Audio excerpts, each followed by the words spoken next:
নমস্কার বন্ধুরা, আমি সুস্মিতা। আমার চ্যানেল কুকি ফুডি ট্রাভেলারে আপনাদের সবাইকে স্বাগত। আজকে আমি স্যান্ডউইচের সিক্রেট মশলা এই রেসিপিটা আপনাদের সাথে শেয়ার করব। তাহলে চলুন শুরু করা যাক। স্যান্ডউইচ মশলা বানানোর জন্য 4টে শুকনো লঙ্কা নিয়েছি, 2 টেবিল স্পুন গোটা জিরে নিয়েছি, 2 টেবিল স্পুন মৌরি নিয়েছি, 1 টেবিল স্পুন লবঙ্গ নিয়েছি, একটা স্টার অ্যানিস নিয়েছি, 1 টুকরো দারচিনি নিয়েছি আর 1 টেবিল স্পুন গোলমরিচ নিয়েছি। এবার আমি সমস্ত উপকরণগুলো কড়াইয়ে রোস্ট করে মিক্সিতে গুঁড়ো করে নেব। এখন আমি সমস্ত উপকরণগুলো কড়াইয়ে রোস্ট করে নেব। প্রথমে 2 টেবিল স্পুন গোটা জিরে দিয়ে দিলাম, 2 টেবিল স্পুন মৌরি দিয়ে দিলাম,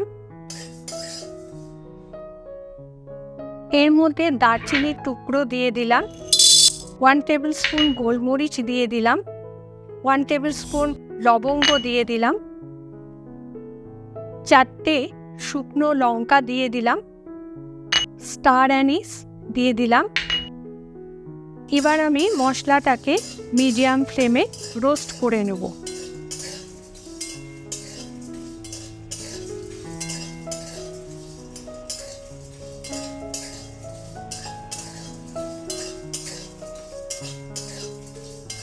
এভাবে মশলাটাকে নেড়ে চেড়ে রোস্ট করে নিতে হবে।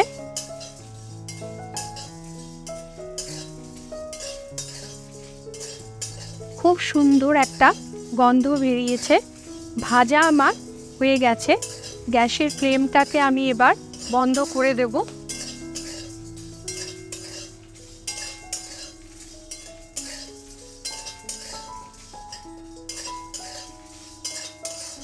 এখন আমি মশলাটাকে বোলের মধ্যে ঢেলে ঠান্ডা করে নেব।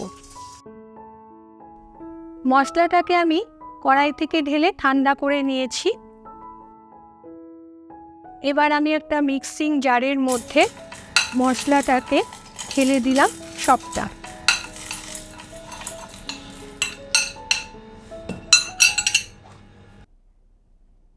এবার আমি মশলাটাকে গুঁড়ো করে নেব।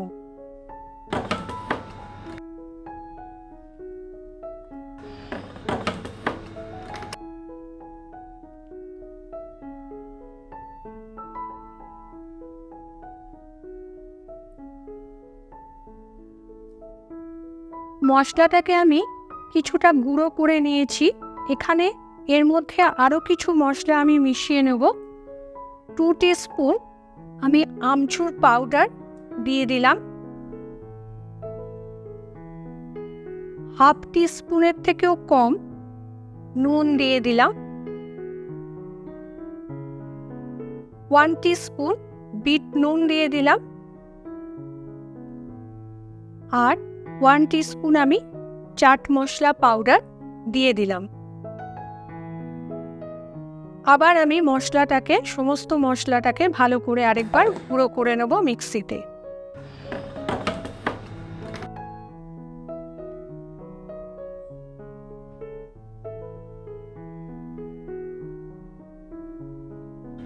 দেখুন, স্যান্ডউইচ মশলা আমার তৈরি হয়ে গেছে। খুব সুন্দর একটা স্মেল বেরিয়েছে আর খুব সুন্দর একটা কালারও এসেছে। এই দেখুন। এবার মশলাটাকে আমি একটা কাঁচের বোতলে ঢেলে রাখব। কাঁচের বোতলে মশলাটাকে রাখলে অনেকদিন মশলাটা ভালো থাকবে।